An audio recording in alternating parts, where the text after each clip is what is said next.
Shalom, saudara yang dikasihi Tuhan. Hari ini kita masuk dalam Jumat Agung, mengenang akan kematian Kristus. Bagian firman Tuhan yang menjadi perenungan kita pada hari ini terambil dari Injil Matius pasal 27 ayat 45 sampai ayatnya yang ke-56. Ketika kita merenungkan, membaca dan memahami bagian firman Tuhan ini dalam hidup kita, maka ada beberapa hal yang perlu kita renungkan dalam kondisi kita saat ini. Yang pertama dari bagian firman Tuhan ini, kita merenungkan tentang bagaimana Allah meninggalkan manusia yang berdosa.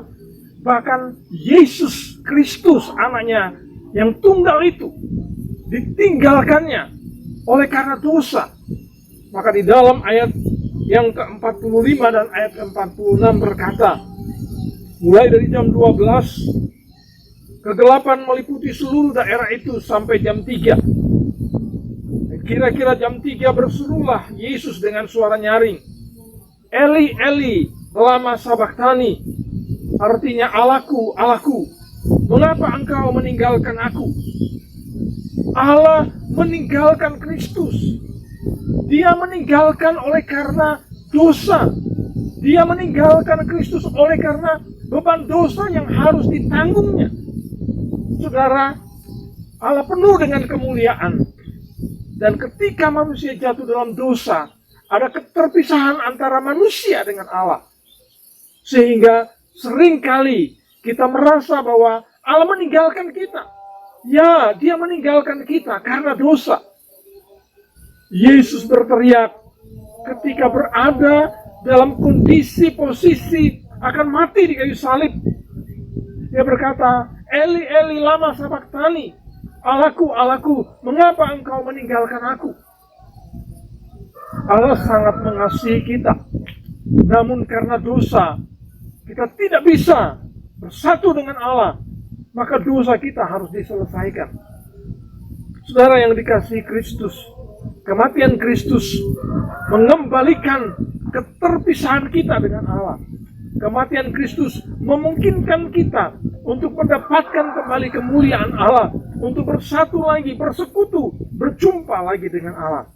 Maka nikmatilah karya Kristus dalam karya kematiannya ini, supaya kita menikmati bagaimana awalnya kita terpisah dengan Allah dan kita dimungkinkan kembali untuk bersatu, berjumpa dengan Allah.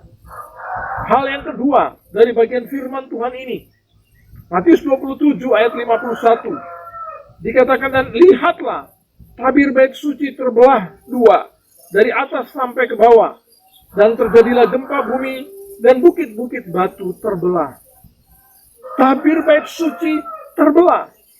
Kita tahu semua bahwa bait suci, ada pelataran bait suci, ada ruang kudus, dan ada ruang maha kudus. Tidak semua orang bisa masuk sampai kepada ruang maha kudus, kecuali imam besar, untuk mempersembahkan korban kepada Allah, korban penebus dosa, korban penebus salah, korban kita disampaikan di ruang itu. Namun ketika kematian Yesus, tabur itu terbelah, terpisah, terbuka, untuk semua orang bisa masuk. Apa yang kita nikmati dalam kematian Kristus hari ini? Yesus mati untuk memisahkan apa yang tidak bisa dimasuki, tidak bisa dijalani, tidak bisa sampai orang-orang berdosa. Melalui kematiannya, melalui korbannya, korban yang dipersembahkan sekali untuk selama-lamanya. Dan Dia mengorbankan itu, maka tabir itu terbelah. Tabir itu terbelah, memungkinkan kita masuk sampai ruang maha kudus, masuk sampai kepada Allah. Itulah sebabnya dikatakan hanya melalui Yesus Kristus Tuhan yang mati, yang mengorbankan dirinya, mengorbankan hidupnya untuk kita. Disitulah kita menemukan kemungkinan-kemungkinan yang paling baik, paling satu-satunya untuk bisa sampai kepada Allah melalui korban ini, melalui korban Yesus Kristus Tuhan kita. Percayalah, yakinlah bahwa apa yang dikerjakan Kristus bermakna luar biasa untuk hidup kita, Karena melalui dia, kita bisa sampai kepada Bapa di surga.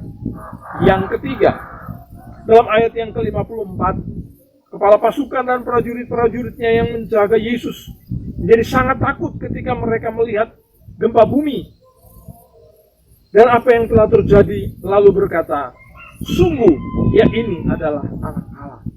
Kematian Kristus membuktikan bahwa tidak ada yang berani, tidak ada yang bisa mengorbankan jiwanya, hidupnya untuk keselamatan banyak orang kecuali Yesus. Maka kita yang percaya berkata, ia adalah Anak Allah. Ketika kita percaya kepada Kristus, kita menikmati pengorbanannya hari ini, dan kita menyebut dia adalah Anak Allah yang datang menyelamatkan kita, yang memungkinkan kita sampai kepada Bapa di surga. Saudara yang dikasihi oleh Tuhan, apa yang kita nikmati hari ini? Kristus telah mati untuk kita. Kita sebagai orang berdosa, dia mati untuk kita. Dia mengorbankan dirinya untuk kita. Percayalah kepadanya. Marilah kita nikmati pengorbanan Kristus ini, memungkinkan kita menikmati kebahagiaan, keselamatan, keluar dari semua musibah, semua bahaya, semua kesulitan dan pergumulan. Karena dia menyelesaikannya bagi kita. Kiranya Tuhan memberkati kita. Haleluya. Amin.